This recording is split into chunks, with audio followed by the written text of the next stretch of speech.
Nice to see you. How are you?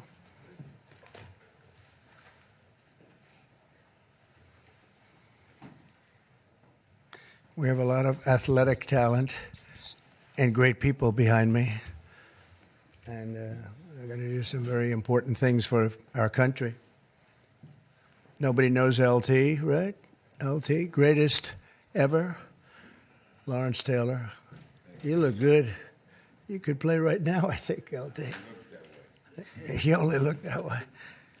Well, I'm delighted to be here with some of the truly great sports legends of all time as we formally announce the newest members of the President's Council on Sports, Fitness, and Nutrition. This is an important step in our mission to make America healthy again. It's something that's very important, what we're doing, very important. Dating back to the administration of President Dwight D. Eisenhower, this council has championed the vigor and strength and vitality of the American people. Today, we continue that very proud tradition. This group is led by two-time major champion and one of the greatest players in the world, one of the highest ranked, and he just had a phenomenal Open Championship, as you probably saw, shooting one round that wasn't so good, and then he came back with about a 65 or something. He was getting a birdie on every hole. They were worried he might not make the cut, and he made the cut by about 200 strokes. It was pretty amazing, and he had a great week, actually. And he's also the longest hitter of a golf ball, I think ever, but, you know, they say ever. I would say ever. And the longest in the world today, and it's Bryson DeChambeau. He's a great guy, been my friend for a long time. And from his storied amateur career, where he won the U.S. Amateur, I think once or twice. Did you win it? It was once, and then the NCAAs as well. Okay, you won a lot of other championships, but U.S. Amateur champion. And then, as you know, he won at Winged Foot, won the U.S. Open and Pinehurst. And Bryson has always been a phenomenal ambassador to sports and to golf, but generally to life, in my opinion. He's a smart guy and a good guy, great guy, loves our country. We're also pleased to be joined by Secretary of Health and Human Services, Robert F. Kennedy, Jr. Bobby, you do a great job. He's got some big things happening, and he's got some big statements to be made very shortly in terms of, over the next few months, in terms of what they've been doing and finding answers to some very, very important questions. Secretary of Education, Linda McMahon, who's phenomenal, wherever you may be, Linda. Hi, Linda. What are you doing back there? And look, you've been reading about her exploits and the job that she's been doing, and we're very proud of her. Council Executive Director, Catherine Granito. Thank you very much. Thank you. Great job. And several other new members of the council, including J.D. is here, our fantastic vice president, and Scott Bessent, and we're making a lot of deals. We're making deals for trillions and trillions. Nobody's ever seen anything quite like it. We just made a couple of others a little while ago. I don't know if you'd be interested right now. I won't even bother telling you. This is about sports and about health. One of the best defensive players ever, I think probably acknowledged to be the greatest defensive player in the history of the NFL, a friend of mine for a long time. Too long, right, Lawrence? Lawrence Taylor, he's an incredible guy. And just been my friend a long time, haven't we? Huh? Knew him forever. One of the most accurate kickers in NFL history, a young guy still. He can kick it long. I think he's considered the best there is in the business, Harrison Butker. So, Harrison, where are you, Harrison? He's a handsome guy, by the way. It's usually not my thing, but he is a good-looking sucker. One of the truly greatest golfers ever to play on the LPGA Tour. A lot of people say the greatest female player ever, and a lot of people would say just one of the best players ever. She's phenomenal. I've played a lot of golf with Annika Sorenstam, and she's amazing. Just had an really storied career. Hall of Famer, easily a Hall of Famer, by the way, right at the top of the list. So it's great to have you with us, Annika, and say hello to the family. Then she was here not so long ago with Gary Player, where she got the Presidential Medal of Freedom, and so did he. He's won 168 tournaments and 18 majors, 9-9, and she's the same in terms of the women's game. But that was a great time. It was a great honor to give it to you. You really deserved it. It's the highest medal you can get outside of the Congressional Medal of Honor. That's the military version.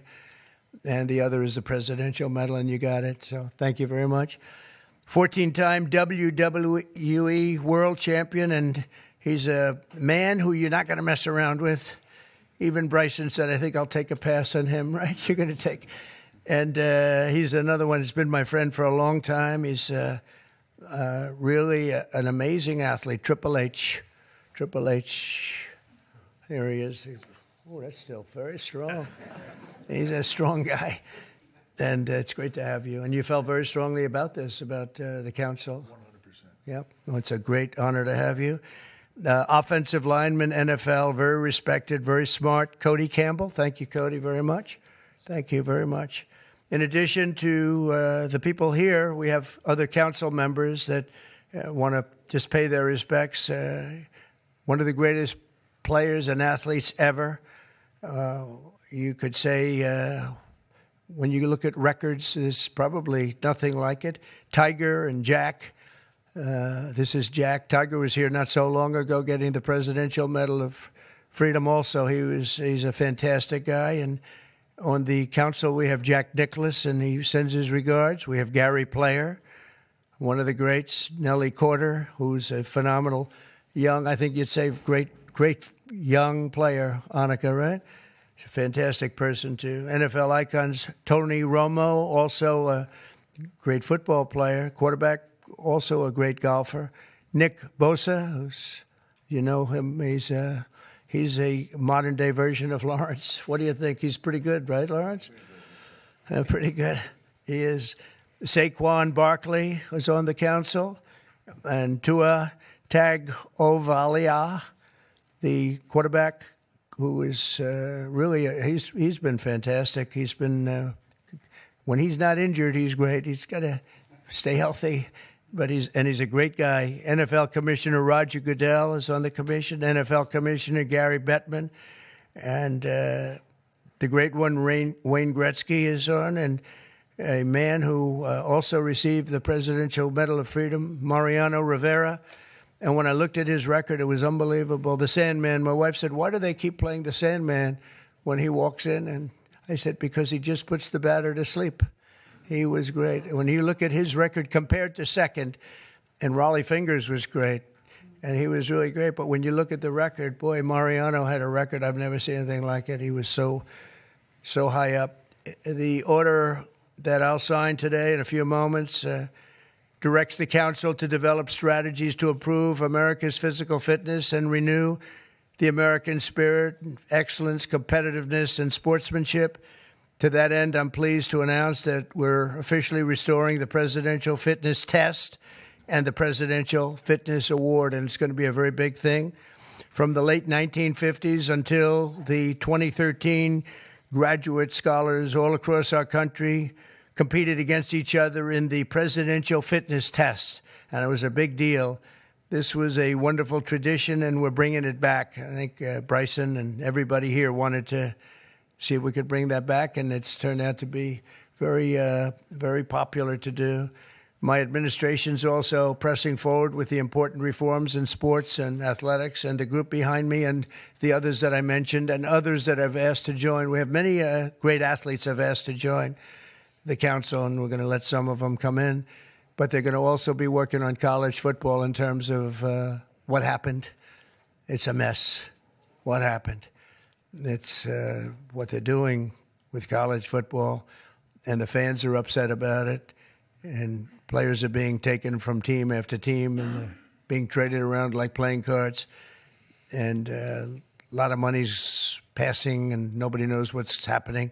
So these people behind me are going to be very much involved in figuring that whole thing out and working on it and trying to bring some sanity to that incredible, not only the football, college sports, very, very bad for women. It's very bad what's happening, because now all of a sudden there's no women that are able to get the money that they're talking about. You know, it seems to be going mostly to football, some basketball, and women's sports are being totally decimated. We know that, Annika, you know, with this. It's all going into football, and some to basketball, and everything else is being left behind. And women are being left behind, and lesser sports are being left behind, and the Olympics is being decimated because that was like training for the Olympics, and now we're not going to have that many of those sports left. The smaller sports, they're almost going to be completely wiped out. This is crazy what's going on. We banned men from competing in women's sports, and last week the United States Olympic and Paralympic Committee announced that they will be complying with that order, so there won't be men playing in women's sports. That seemed like an easy one. They say it's an 80-20 issue during the campaign. I said, no, that's not 80-20. That's 97-3. Maybe it's 98-2, perhaps. And last Thursday, we terminated third-party pay-for-play schemes in collegiate athletics and effectively we saved college sports, but now we have to heal it because it's really a mess. It's a real mess. This council will play an important role in shaping these new policies and ensuring that we preserve the American athletic tradition for many generations to come. And in the years ahead, we'll have the chance to showcase our nation's athletic dominance in the world stage as we host the America 250. So we have America 250, and we have, it's going to be incredible, the Patriot Games. But we have the Ryder Cup, we have the President's Cup, we have the 2026 FIFA World Cup. So we have the World Cup here, we have the 2028 Olympics. So when they cheated on the election and they picked somebody that wasn't supposed to be there, I was very upset before that because I got the Olympics and I got the World Cup. I was the one that did it. I can't say I got America 250. It just happened to be 200. I'd like to take credit for that, but I don't think I'll be able to. But we have a big thing coming up. But I was very upset because I got them, and it was skipped an election season. And so it took place in the next term after the term that we were supposed to have. And I was extremely angry. And then when I won, I said, wait a minute, I think I just picked up the Olympics and I just picked up the World Cup. So it worked out sort of cool. But I want to again, thank everybody in the council. They want to work, too. These are people that really, we only do it by request. And people, they want to work and they want to make things better. And I hope they can make college sports better. They can heal it. They can find a solution. It's not going to be that easy. But you have a lot of smart people. So I'd like to begin by introducing Bryson to say a few words. And then we'll have Triple H, and we'll have a couple of other people say something. And then I'm going to sign that good-looking couple of pieces of paper, and it means a lot. It's going to be a very important council, and thank you all for being here. Bryson, please. Thank you, everybody, for being here. And first off, I'd like to say thank you to President Trump and Vice President Vance for your support and this initiative and council. And to be honest, I never would have thought that this opportunity would have been here right at our doorstep.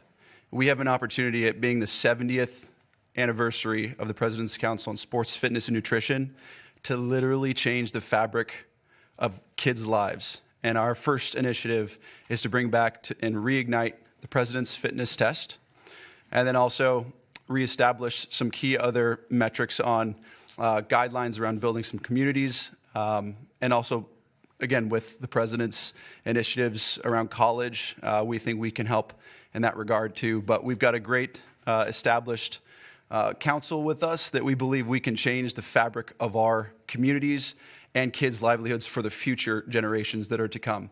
I can't thank you guys enough, and looking forward to making massive changes in kids' lives and in our America's future. Thank you. Thank you. First of all, I'd like to say the same. Thank you to President Trump. Thank you for this honor. I'm humbled by it. I'm truly honored to be on this. Vice President Vance, thank you very much. Secretary Kennedy, truly appreciate all that everybody is doing for the health and wellness of the entire country. For me, since I was 14, this has been such an important part of my life. Health, fitness, sports, nutrition, all of it. I think learning that at a young age sets you up for success in life. And without it, you're at a lesser place for it. So I look forward to the opportunity to do this. I look forward to the opportunity to help make our youth healthy, help get them engaged in sports, and let them learn what it takes to be successful in life. So thank you very much for the honor. Thank you. Thank you. Bobby, please. Thank you very much, Mr. President. In December of 1960, a month after he won the election, my uncle, who was about to be president, wrote an article for Sports Illustrated called "The Soft American," and he was lamenting the fact that America had prided itself on its beef jerky toughness, and that we were losing that. We were falling behind Europeans. We were falling behind other nations. And he was signaling with that article that he was going to make physical fitness of our kids the centerpiece of his administration. And I'm so grateful to President Trump for bringing back this tradition. I was talking to Paul before we went in here. We were part of the Council on Physical Fitness when we were kids. And you had to do sit-ups, you had to do pull-ups, you had to do shuttle runs, you had to do 1 mile runs. And they awarded the top 15% with a patch and with recognition and with certificates. And for me, it was a huge item of pride when I was growing up. And we need to reinstill that spirit of competition and that spirit and that commitment to nutrition and physical fitness. And I'm so grateful to President Trump for your leadership in bringing this back for our country. Thank you very much. Anna, representing the great women in sports, please. Thank you. Thank you, Mr. President, Vice President Vance. This is truly an honor. I want to thank the team behind me here for giving us trust to be able to do this. Sport has always been part of my life, and the importance of living a healthy, active lifestyle cannot be any more important than nowadays. So thank you for the trust, and I can't wait to get to work to make a difference in kids' lives, but also in people's lives. I think the time is so important. Obesity is the highest it's ever been. Mental health, as we all know, the need ought to be tackled. So thank you for the trust, and look forward to going to work with the team behind me. Appreciate it. Thank you. Lawrence, you want to say a few words? Come on up. Come on. He's a little shy, but once he gets going, nobody can stop. Oh, no, that don't stop. I'm just proud to be on this team. I don't know why. I don't know what we're supposed to be doing, but I'm here to serve, and I'm here to serve you. Okay, so I'm going to do the best I can for as long as I can. Thank you very much. Nobody like him. Come on, young superstar. Obviously very excited to be here. Thank you, Mr. President, for allowing me to serve on the council. Just excited to do my part to help make America healthy again, to help our youth be healthy and thrive and grow up and be great citizens of this country and be great family members and contribute to this great country. And I think you have to be strong in mind, in body, and soul. So thank you so much for allowing me to be here. Thank you. Thank you very much. Okay, sure, sir. Well, thank you all, and thanks to the president for setting up this important commission. Thanks to all the great athletes for lending their credibility to it. I think all of us who have young kids at home just know that kids are healthier, they're happier, they do better when they're out there, they're being active, they're playing in sports, they're hanging out with their friends.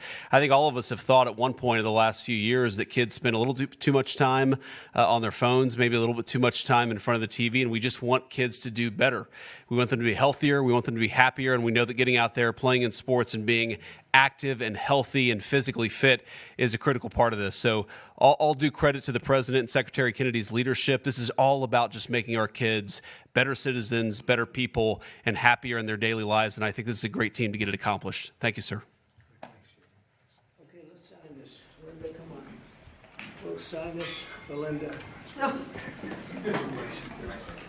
She's doing pretty well, right? Linda's amazing. Good job.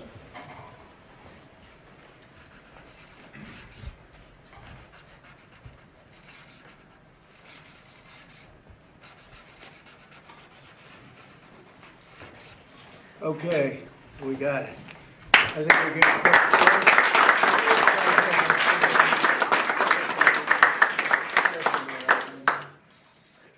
Okay, we'll pass them around after this. Okay, here you go. Thank you. Okay. That is now not signed with an auto pen. There's no auto pens. We don't want auto pens in the White House. Okay. Any questions, please? About it. I think probably. What has sports meant to you? And did you have a sports hero growing up? Maybe Lawrence Taylor. I don't know. It could be Lawrence. Or I know him so well. Well, a lot of sports heroes. It meant a lot. I was always a person that loved playing sports. I was good at sports. When you were really focused on sports, you thought about nothing else. There was nothing else outside. It kept you. And to an extent, this is one of the reasons I like golf. You get away for a couple of hours. I play quickly and get through it. And for 2 hours, you're not thinking about all of the nonsense and all of the important things, frankly, but it cleans your mind. No, I think sports is so important. I think what this council is doing is going to be very important. And it gives you a little exercise, sometimes a lot of exercise. It's a great thing. It's a great thing. Sports are, you learn about people and you learn about how people compete. Now, it doesn't mean that if somebody's not a good athlete, a lot of people just are not good athletes, so they can't compete. But you learn about people playing sports and playing sports with and against some. So I've always loved it. It's been very important to me. These people are, inspirations. These are the top people in their individual sports. The council itself, I mean, they have some of the greatest champions, for the most part, the greatest champions in their sport. So they really understand sports, and understanding it's very important. Thank you for the question. Yeah, please. Please, go ahead. Yeah, Mr. President, can you talk about your plans for the new ballroom that was announced today? Yeah. And the $200 million, that's going to be paid for by yourself as by well me, as yeah. private donations? It's a private thing. Yeah, I'll do it, and we'll probably have some donors or whatever, but it's about $200 million. So we've been planning it for a long time. They've wanted a ballroom at the White House for more than 150 years, but there's never been a president that was good at ballrooms. I'm really good. In fact, I looked at one that we just built in Turnberry in Scotland, and it's incredible. We're good at building. I'm good at building things, and we'll get it built quickly and on time. It'll be beautiful, top of the line. We've retained the best architects and engineers, everything else. It'll be built over on the east side, and it will be beautiful. It'll be views of the Washington Monument. It won't interfere with the current building. It'll be near it, but not touching it, and pays total respect to the existing building, which I'm the biggest fan of. It's my favorite. It's my favorite place. I love it. But they've wanted it, and when they have big events, you entertain the president of China or the president of any place, and you have big crowds. They've always had to get a tent. And you've probably been to some of them. People schlopping down to the tent. It's not a pretty sight. The women with their lovely evening gowns, all of their hair all done, and they're a mess by the time they get. And they've always wanted to have it. And I said, in the first term, I said, if I get another shot at this, I'm going to do a ballroom. I was pretty busy in the first because I was running the country, and I was also fighting for survival with all of the lunatics I had to beat. But it worked out, obviously, it worked out very well because here we are. But I always said I was going to do something about the ballroom because they should have one. So we'll be leaving it. It'll be a great legacy project, and I think it'll be special. You saw some renderings of the initial. I think it'll be really beautiful. No government dollars at all. No government dollars, no. Week between its executive order, trade, Russia, Gaza, but also the family of Virginia Giuffre released a statement overnight in response to some of the comments that you made this week. You said that Jeffrey Epstein stole people from Mar-a-Lago. At the time, did you know why he was taking those young women, including Virginia? No, I didn't know. I mean, I would figure it was ABC fake news that would ask that question, one of the worst. But no, I don't know really why. But I said, if he's taking anybody from Mar-a-Lago, he's hiring or whatever he's doing. I didn't like it, and we threw him out. We said we don't want him, at the place. This is a story that's been known for many years, as you know. But it's, I didn't like it that he was doing that. Yeah, please. If Canada moves forward with Palestinian state, say it again. If Canada moves forward with recognizing the Palestinian state, is that a deal breaker for you? Well, we're going to see. No, I didn't like what they said, but that's their opinion. I didn't like that.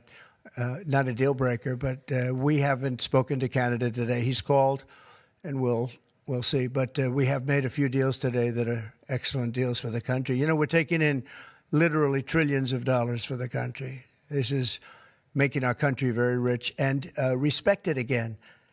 We have, you know, I tell these people, and I say it as much as I have to say it, but every leader is at NATO, and I was in the Middle East with the three great countries, three great leaders, Qatar, you know, Saudi Arabia, UAE, and everybody said the same thing. All of the NATO countries, essentially, they said that we were a dead country. 1 year ago, we were a dead country. Now we're the hottest country in the world. Look at you people. We're the hottest country anywhere in the world. We're doing great. Yeah, do you have a... Canada currently. What's the holdup with the negotiations with Canada? Well, they have to pay a fair rate. That's all. It's very simple. They have been charging very, very high tariffs to our farmers, some over 200%. And they've been treating our farmers very badly. They've been treating our country very badly for years. And look, we like Canada. I love Canada. I have so many friends in Canada. But they've been very poorly led. They've been very, very poorly led. And all we want is fairness for our country. That's all. You know, they want to be under the, as we call it, the Golden Dome. And I said, well, you know, you're going to have to pay for that. They want a lot of things from our country, and for years we did it. We basically protect them with our military. They spend very little money on their military, as you know, not an acceptable amount of money. Yeah, please.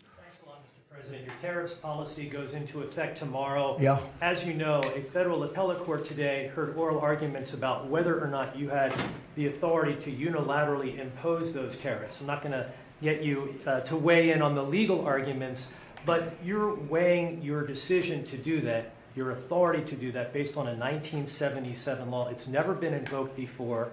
Why didn't you invoke this law? Well, we've been winning all along. I just want to ask you, why didn't you invoke this law in your first term? You could have taken in billions upon billions of dollars in your first term, but you waited until your second term. Yeah, because in my first term, I was fighting lunatics like you who were trying to do things incorrectly and inappropriately to a president that was duly elected.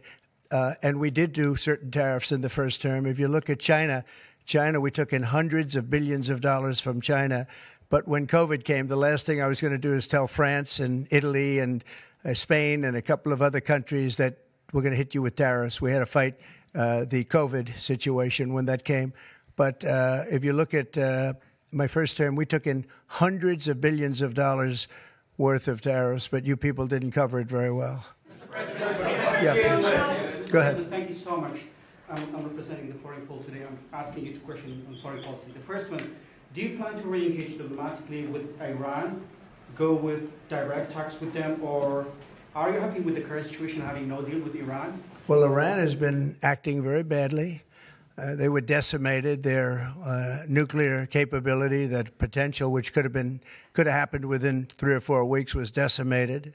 It's been obliterated. The Atomic Energy Commission said the place is just decimated. Now they can start again, but they'd start in different sites because they were hit. I tell you what, the job these pilots did with their B-2 bombers, those unbelievable machines, they traveled 36 hours without stop, and they hit every single target. Every bomb hit they went right down the chutes. And then, as you know, we shot 30 rockets from submarines that were hundreds of miles away, and they hit every target.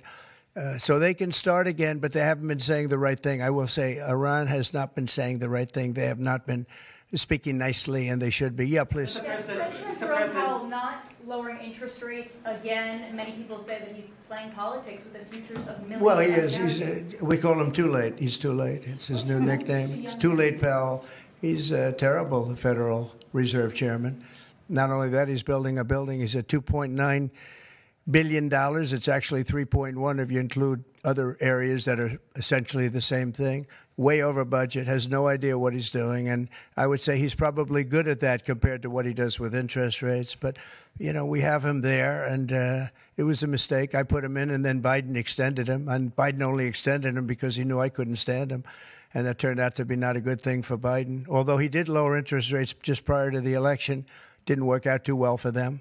But he did lower them pretty substantially just prior to the election. No, he's a political hack, not very good. He's not a smart guy, Brian. Mr. President, sports fans have been very supportive. If you go back to the original names of Cleveland Indians, the Washington Redskins. Oh, I love that. Love the sound of that. Well, I do the Washington Redskins. I think they should do it. I told the mayor and I told people that they should bring back the name. If they bring back the name, you'll have a lot of excitement. And, I mean, Cleveland Indians, how about that? That was an original franchise, 1903 or something, 1906, an original, the Cleveland Indians. And what do? They changed the name from Indians. What's wrong with the word Indian? You know who is upset about it? The Indians are upset about it. They're upset about Redskins, too.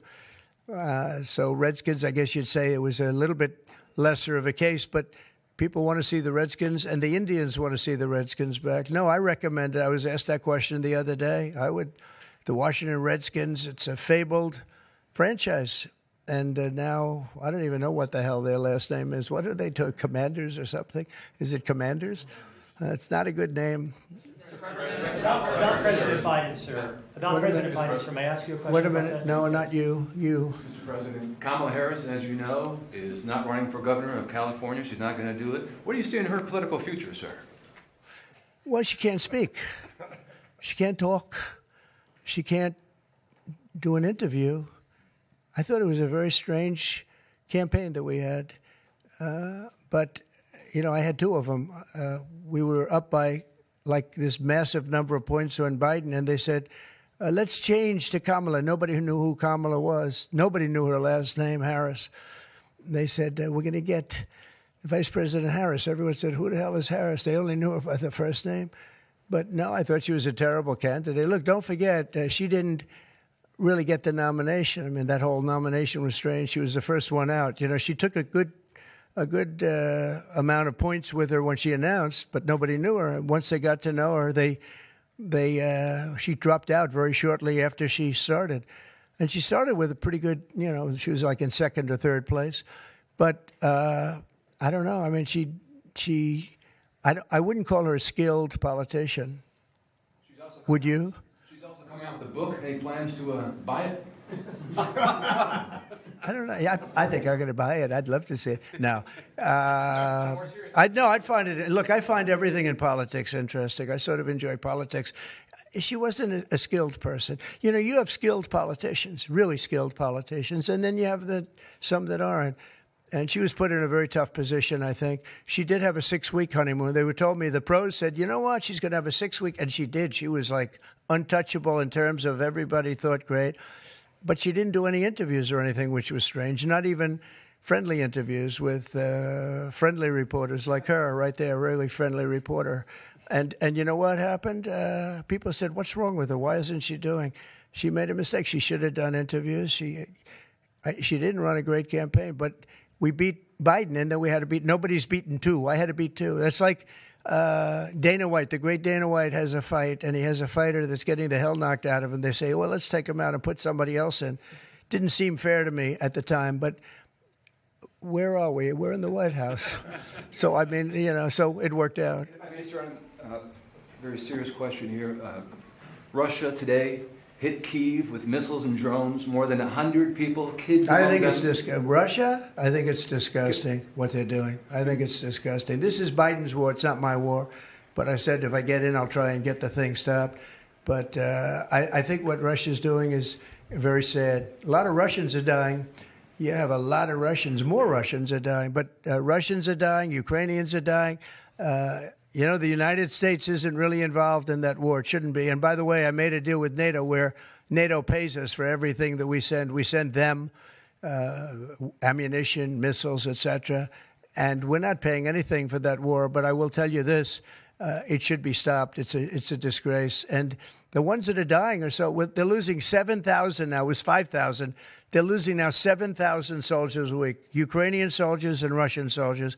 And they're also losing people now in the towns and cities because Putin's hitting them with rockets. No, I think it's disgraceful. You have a 10-day deadline.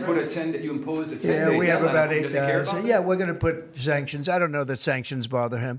You know, they know about sanctions. I know better than anybody about sanctions and tariffs and everything else. I don't know if that has any effect, but we're going to do it. Europe is extremely upset. But this is a war that should have never happened. This is a war that wouldn't have happened if I were president. And this is Biden's war. This was a stupid war to get into. Should have never gotten into this war. Stephen Cobb is traveling to Israel. Yeah, going to Israel, and then he's going to Russia, believe it or not. Representative Marjorie Taylor Greene has said that what is occurring there is a genocide. Do you agree? Oh, it's terrible what's occurring there, yeah. It's a terrible thing. People are very hungry. You know, the United States gave $60 million for food, and it's a shame because nobody, I don't see the results of it, and we gave it to people that in theory are watching over it fairly closely. We wanted Israel to watch over it. Part of the problem is Hamas is taking the money and they're taking the food. But we gave $60 million a couple of weeks ago. Nobody said anything about it. Nobody said thank you. But I didn't need the thank you. I just wanted the people to get fed. And we're helping out financially with that situation. It's a terrible situation. So just to conclude, I want to thank everybody for being here. I want to thank you for being here. This is a great group of people, and it's a good feeling. When we first came to office, this country was really in trouble, and now we're rich as hell, and we're doing amazing things, and we really are. We're the hottest country in the world, and I like that. Thank you very much, everybody. Thank you. President, can I ask you about lighting, Mr. President? Can I ask you about lighting?